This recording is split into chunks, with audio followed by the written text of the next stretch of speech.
All right, so today I'm going to tell you a little bit about this wonderful native tree called slippery elm. I've got some seeds from my slippery elm trees at home.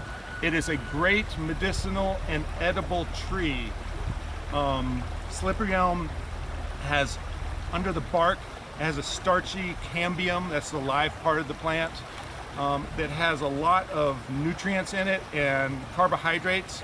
People, pioneers and early settlers and people lost in the wilderness and Native Americans all would use this plant hundreds of years ago to get very gentle food in usually emergency situations. It's also very healing for the intestinal GI tract, for the intestines. It's soothing, it's cooling, and people who can't hold down other food, people like cancer patients, will use the bark of slippery elm in a tea or in a porridge to build back their vitality. It's also great on the skin. It's good for scratches and splinters and anytime you need soothing of the skin. I'll show you what the seeds look like here. They're like little wafers that float in the wind. You know, little kids like helicopter seeds and things they're just dispersed by the wind. They're designed to just fly away like that. I could go on and on about slippery elm, but we'll move on. The reason I have these is I want to plant them along this river here. And I'm doing something I like to call guerrilla gardening. Guerrilla gardening is usually people who are very adamant, passionate about gardening and plants and native plants, and we want to spread them as far and wide as possible. So what we'll do is go to abandoned lots in towns or playgrounds, a bus stop. You could plant edible plants next to a bus stop to feed the people going to work. It's fun because it feels a little radical. These slippery elm could grow for hundreds of years, so I may be feeding people of the future 100 years from now with these seeds that we put out. And I want to instill this practice in my students. Hey there, sorry to interrupt the video you're watching. I want to just tell you a little bit more about slippery elm. Slippery elm is a deciduous tree native to eastern North America. It's one of 3 elm species we have.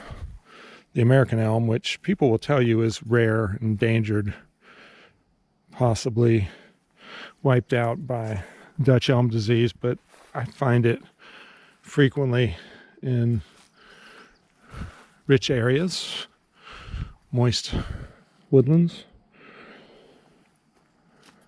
The winged elm is pretty common, has smaller leaves, and slippery elm, which I have here, which has full-size leaves when they get mature. These are a little bit small. They get about 4 or 5 inches across.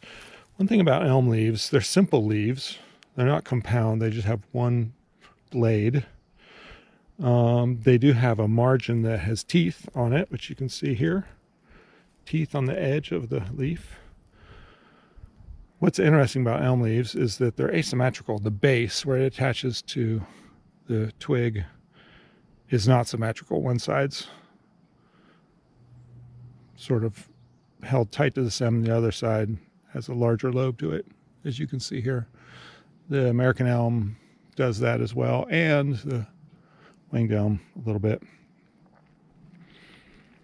The way to really ID a slippery elm is the texture. All the elms have a little bit of hair on them. The slippery elm has more, so much stiff hairs on it that it feels almost like sandpaper, and as much on the bottom as on the top. So the easiest way to tell how textured a leaf is to put your lips on it.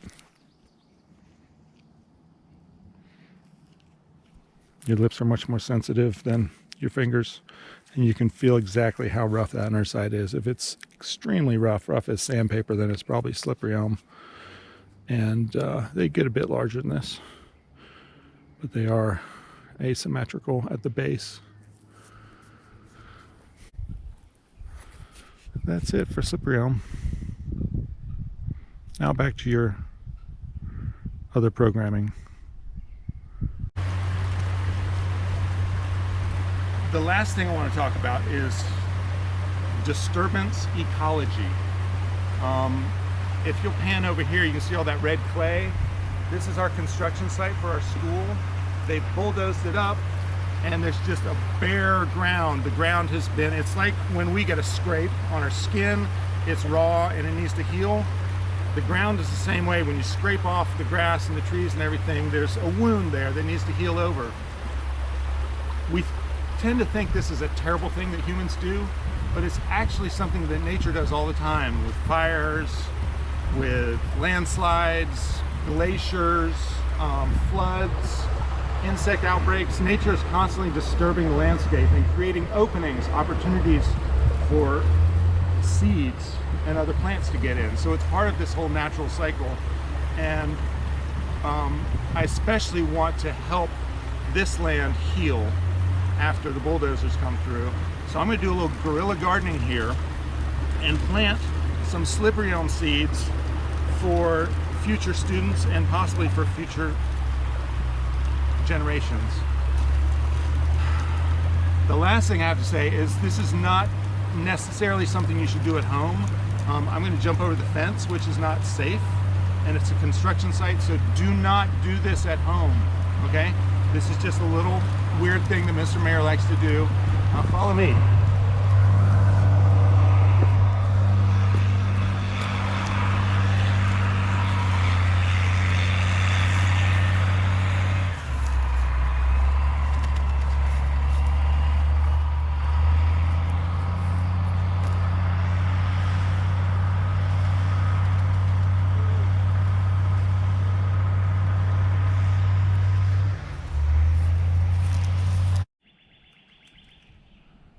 Here we are again, Slow Productions, going to check on the goats. Another beautiful day in North Carolina. Had a nice day at school today. Drew caught a smallmouth bass in the little pond there. That was fun. Got to spread out some slippery elm seeds out at the school construction site.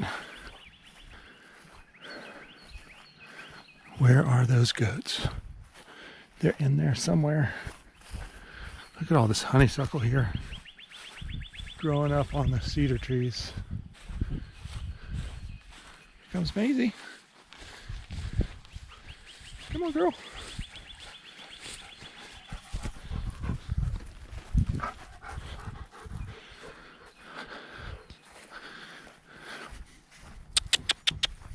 Goats?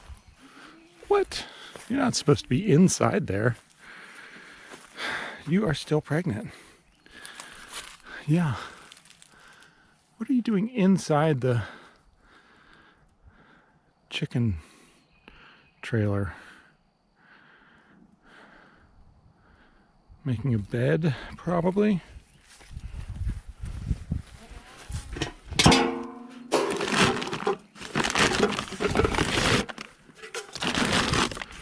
Get a scoop out up here.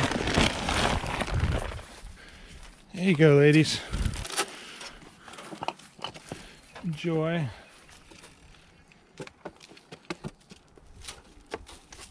Do some for Grandma. Where's Grandma? There she comes. There you go.